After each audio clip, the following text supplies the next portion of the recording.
What is going on, football fans? Back at it with another New York Giants video. This is actually the second time I'm recording this video in its entirety because I did the full 15-minute video with this microphone and it came out muted. So something might be wrong with the mic. So you're getting the computer mic. So if the audio quality is a little off, I apologize. I'll try to get that situated in my next upcoming video. But in this video, you're going to get the computer mic. And we're going to talk about three topics that I felt like I needed to talk about. So we're going to kind of be all over the place in today's video. One's going to involve a big story that came out a couple of days ago, which is completely embarrassing for the New York Giants organization. There was a Twitter beef between Pat Hanlon, who is the current VP of, he's basically a PR guy for the New York Giants. He's been with the organization for nearly 30 years, getting into a fight with Steven Verdosa, who is a former scout of the New York Giants, who may or may not have an ulterior motive for saying a lot of the things that he said. Now, if you remember, if you're a Giants fan, there was an article that came out about 2 weeks ago that had an anonymous source, right? My guess is it was probably Verdosa. My guess is that Hanlon probably knew that, and he took to Twitter to really go after him once he made it public knowledge. Regardless, probably not the best look for the New York Giants organization. I'll give my full thoughts on it throughout the video. Also, wanted to touch on the story about Isaiah Wilson. Isaiah Wilson, of course, the former first-round pick that the New York Giants picked up out of Georgia, drafted by the Tennessee Titans, has since come to the Giants, been on the practice squad for about 5 weeks, and has not really got an opportunity to play for the football team. Was finally called up to the 53-man roster this past week, and we all knew when the Giants brought him in, he was a flyer. This is a guy that's had off-the-field problems. This is a guy that has been labeled a bust since being in the NFL, and he was a guy that weighed 400 pounds and was well overweight when the Giants brought him in for an opportunity. So I kind of look at this like the Kelvin Benjamin signing, where I expect nothing but hope for the best, a guy with some upside that was definitely worth taking a flyer on, and we were hoping that he would progress as a football player. Well, Rob Sale came out today and was rather blunt when talking about the offensive line prospect, and don't expect to see him on the football field for the New York Giants anytime soon. I'll jump into exactly what Rob Sale had to say. Also, wanted to touch on the main story of the day, and the main story of the day is maybe there's a little bit of hope in terms of the GM search for the New York Giants. We're starting to hear more and more rumors that the Giants may very well be open to an outsider. We've heard a lot of names, and it looks like this search may be very long, and we'll get all the individuals as to who it may be at season's end, and I'll do a video on each one of them individually, similar to what I did for the head coach. But the big story that came out today, both by the New York Post and by Adam Schefter, who was actually on the Jordan Renan podcast, is Joe Judge may not be as safe as Ian Rappaport initially anticipated. Now, they did go on to say that they are leaning that they want to keep Judge, but they left the door open that they may, in fact, be willing to move on from Joe Judge if the right general manager presented the case properly. But I'll jump into all the quotes that came out in both of these articles, give my full opinion on it. Of course, you guys know that if it was me, if I was a GM coming in, I would want full say. Now, if one of these general managers decides that they want to roll with Judge, as long as they have the say, I'm completely fine with it. But they cannot be forced on their head coach. And that, at least according to this, seems to be the case. Now, take it for what you will. Again, we'll talk further about it throughout the video. First thing we're going to touch on is Isaiah Wilson. This coming out from Jordan Renan.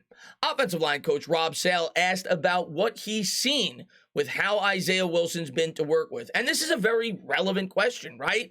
Like I said, a guy that had the DUI, a guy that's had a lot of troubles off the field, a guy who came in overweight.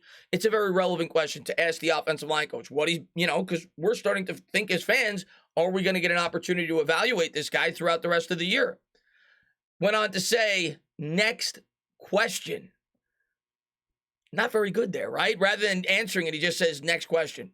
Basically implying, I hate working with this guy. Then he later went on to say this. Sal asked what Wilson needs to do. Repeats, be dependable. And that was the biggest knock on Wilson coming in, was not dependable, whether it be for instances off the field, whether it be to the fact that he didn't take his craft seriously. And it does not seem, at least on the field, he is dependable. We haven't heard anything about things that's happened off the field, and hopefully that is not the case, and hopefully he's growing and one day will be a starting offensive lineman, hopefully for the New York Giants, but don't expect it to be anytime soon. I know it was a guy that I and you guys wanted an opportunity to see before the year ended. We heard that he was trying out as a guard on the practice squad, former teammate of Andrew Thomas. Don't expect him to get any playing time anytime soon for this football team. So bad news there. And if you remember, this is now the second time that Rob Sale has not been shy voicing his displeasure with members of the New York Giants offensive line. He was rather blunt about a month ago when critiquing Matt Parrott, when he basically said he's not tough enough. That's the reason he's not starting over Nate Solder. And, of course, now he's out for the year with an injury. But the Giants continue to have their problems on the offensive line. Again, not going to go crazy with this. This is not a guy that I had any expectations for, was a flyer. Anybody that's bashing the Giants for this, I mean, come on. Isaiah Wilson was a guy that nobody wanted to pick up. The Giants took a shot, which I approve. I think that's good to take a gamble like that. It's just not going to work out, or at least it doesn't seem like it will. This then on the Pat Hanlon situation. Wanted to go over his exact job title with you guys before I jump into some of the quotes and the exchange between him and the former scout of the New York Giants. Hanlon is the vice president of communications for the Giants. He's been employed since 1993, approaching 30 years. It's been 28 years and 10 months. This I got off of Giants Wire, and then we'll get into some of the tweets. This was a tweet that was just written out by them from Verderosa, who is the former scout of the Giants, who, like I said, more than likely is the guy that leaked a lot of the information. Kevin has been the one negotiating the bad signings, talking about Kevin Abrams when saying that the Giants would be fools to make him the general manager for the football team. Nate Solder, Kenny Golladay, etc. He is not a football guy. Never played, coached, or scouted. Need a football guy. And while he may have a motive because he's pissed about the Giants that they moved on from him, I don't disagree with anything he said. I've come out and said that I don't want any piece of this New York Giants regime to be the new general manager. And yes, you could say that he was there for the good times, but he's been here for the bad as well. He's been here for the last 10 or 11 years, and he's had some responsibility for some of the decisions that this football team has made. Whether or not he's had any say, I don't know, but I don't think it's a good look for the Giants if you were to promote Abrams from within, a guy that you passed on for Dave Gettleman the first time around. So I don't really see it happening, and I think the New York Giants fan base would be very upset if it, in fact, did happen. This then coming out from Steven Verderosa. Another blunder in the first year of the current GM's regime. Using a supplemental third-round pick on Beals, showed up with 2 knockdown shoulders, then needed surgery. Never played in 18 and hardly played since. Cut today. First through third-round picks have to be cornerstones of your team. And nothing that he said there is false at all. Sam Beal was completely an understandable move by the Giants when they made it. Most people had a first-round grade on him, or at least the Giants did in the next draft. The reason that they were able to get him in the third round of the supplemental pick, which they sacrificed the third round pick, I believe, in the next draft, was because of the injuries that he stated. Never got completely healthy and never worked out for the Giants. It ended up being a very bad move for Dave Gettleman. This then, he went to say as well, Linval Joseph, second round pick 2010, Jonathan Harrison, second round pick 2013, Tomlinson, second round pick 2017, all drafted by the Giants, all starting for other teams. None re-signed. Team has a history of not re-signing homegrown proven players. And this is true. A big reason being that a lot of them don't work out, but a lot of guys do go to other destinations, which he later went on to talk about, and have success. And then you ask yourself as a Giants fan, what is the reason for that? Verderosa went on to say this. If you're a Giants fan, you have to ask yourself why so many of the team's draft choices are starting for other teams. Kennard, Pugh on Arizona, Flowers and Collins on Washington, Hankins on Vegas, Apple and Hill on Cincinnati, OBJ on LA.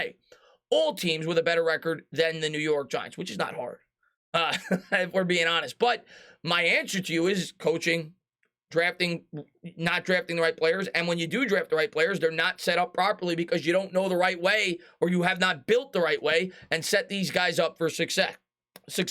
So to me, there's several factors. The coaching, the general manager, regardless, it's a complete failure on this organization's part. When you go and see Eric Flowers performing the way in which he has at the guard position, and the New York Giants never thought to transfer him to the guard, doesn't look good. And I'm not saying it would have worked out here, but regardless, you have to ask yourself why these players are having success in other destinations. Then, this coming out from Pat Hanlon, and this is where it kind of gets ugly. Listen, I think the Giants and Pat Hanlon, and I'm sure Mara, have every right to be pissed off with what Verderosa is doing, being that he's a former employee, being that he probably has sour grapes with the organization.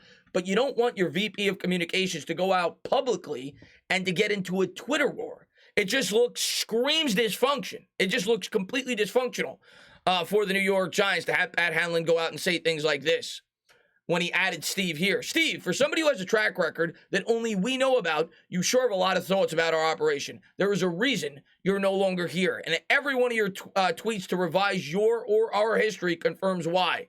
Keep talking. Just not a good look. Like I said, they have every reason probably to be upset, and I understand that I'd be pissed too if I was the owner or worked for the New York Giants, making the organization look bad on the way out. But I'm sure a lot of it has some truth to it, and it doesn't look good on the organization to go out and publicly get into a fight with him. Then went on to say this: anonymity works wonders, except when everybody knows you have an axe to grind and you've been waiting for this moment to piss on the guy who rightfully fired you. Happy New Year. Wow. Talk about drama in the New York Giants organization. Hanlon's been employed there for nearly 30 years, and he goes out and says something that strong.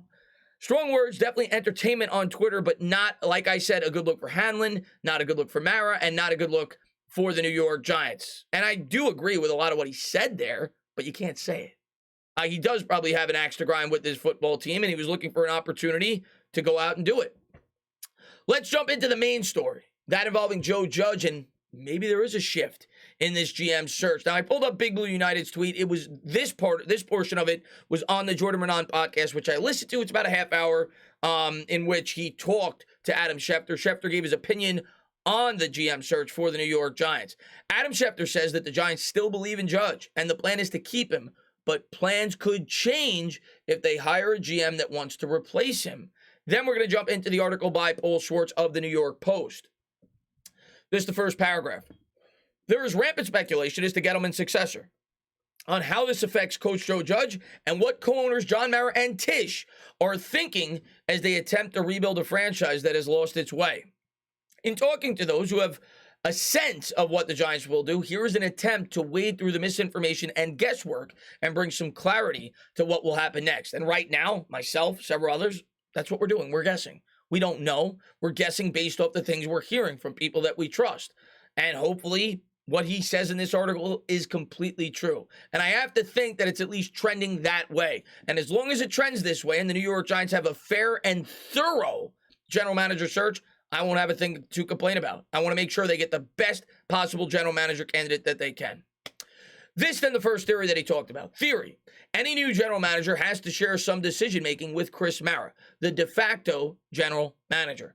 And before I get into what his reality was, first thing I'll say is this: Chris Mara is a guy that has drawn a lot of venom from the fan base, mainly due to the fact of his last name, Mara. We don't want John Mara's brother to really have a lot of say in what goes on with this organization. He's been here for a very long time, and it doesn't just stop at the general manager. It's the scouts. It's everything. This was his answer. Yes, he has the same last name. He is one of John's younger brothers, one of the late Wellington Mara's 11 children, and a fancy title, Senior Vice President, Player Personnel. His bio in the team media guide comes right after the co-owners, and his one page comes before Gettleman's 2 pages. But the state, as others have, that Chris Mara runs the scouting department is false. He is a longtime talent evaluator and thus is respected voice in the room. He has no veto power during the NFL draft. He is not assigned to college games on the road. He is no longer attending the NFL scouting combine. He could have left the organization for general manager jobs with several other teams, but opted to stay with the Giants. He owns thoroughbred horses as part of the Starlight Racing, has 2 famous daughters, and is not really involved in the day-to-day football operations any longer. He evaluates a few key players and gives his opinions. And I'm sure that has been released by people from inside the New York Giants organization to give that to Schwartz, and that's what Schwartz is relaying to us, the readers of the New York Post.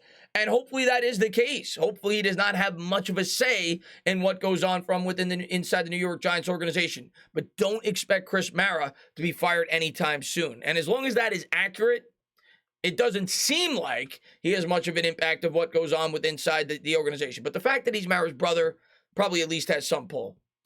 This, then, another theory. The next general manager will have ties to Joe Judge. And that's something we've heard, right? Rappaport, in-house, or probably somebody from, that formerly has worked with Judge or has ties to Judge. This is the reality. This is not a prerequisite by any stretch of the imagination. Ownership still believes in Judge, but he has not done anything this season to warrant having a role in hiring whoever replaces Gettleman.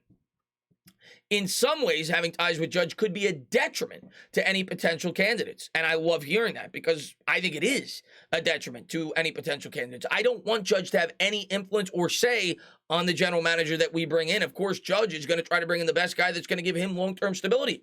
I'm not sold right now on Joe Judge being the long-term answer at the head coaching position, and I want somebody with no ties to him to come to that conclusion. John Mara wants to know what the next GM thinks of Judge without any preconceived opinions based on past relationships. Sure, Mara might ask Judge what he thinks or knows about a candidate, but Judge is not underlining his favorites or crossing anyone off the list. This will be a wide net cast, and if at the end of the process, Monty Osifort or Dave Ziegler, guys with ties to Judge from their days together in New England, come out to be on top, so be it. So they're not saying that has to be part of it. They don't need to have ties with the Joe Judge. They want to bring in the best possible guy. Then you still ask yourself, though, there have been reports that have come out that they're going to stick with Judge, they're going to stick with Jones. Is that indeed true? Because if it is, you're going to cross some guys off the list. This is the reality to that. False. Ownership wants to keep Judge and will keep Judge unless someone in the interview process lays out a compelling reason why Judge has to go and offers a compelling replacement for the head coach. Likewise, ownership sees enough in Jones to give him another season unless the new general manager has a different plan that includes a more intriguing quarterback scenario. So I can only tell you what I read. I can only tell you what Paul Schwartz presents. And obviously, I'm assuming Paul Schwartz is getting that, if not from Mara himself, from people connected inside the organization to Mara. And I would expect Mara to say those things, especially after he's thrown out some feelers and seen the way that the New York Giants fan base has reacted. They want change. That doesn't necessarily mean that will be the case. We'll have to wait and see how it all plays out and whether or not they are set in stone in sticking with Judge or whether or not they're open to bringing in somebody who doesn't necessarily want Joe Judge to be the head coach of this football team. As I've said all along, the most important thing is for me is not to allow Joe Judge to influence who was hired as the general manager and leave it up to the GM to decide who his head coach is going to be. Because if he is not able to do that, more than likely you're not going to get the best candidate. At least that's my opinion on the matter. Could it work? Sure. Jet fans love their situation they got right now. They seem to love their GM, and he came in with Adam Gase as the head coach. It could work, but why limit your candidates? That's the way I've always looked at it. And if the GM feels that Judge is the best guy, at least for next year, to be the head coach, I'm completely fine with that. But I want the GM to have that decision to make. As always, guys, if you liked what you watched, please subscribe. Drop a comment. Maybe give me a little thumbs up. Cheers.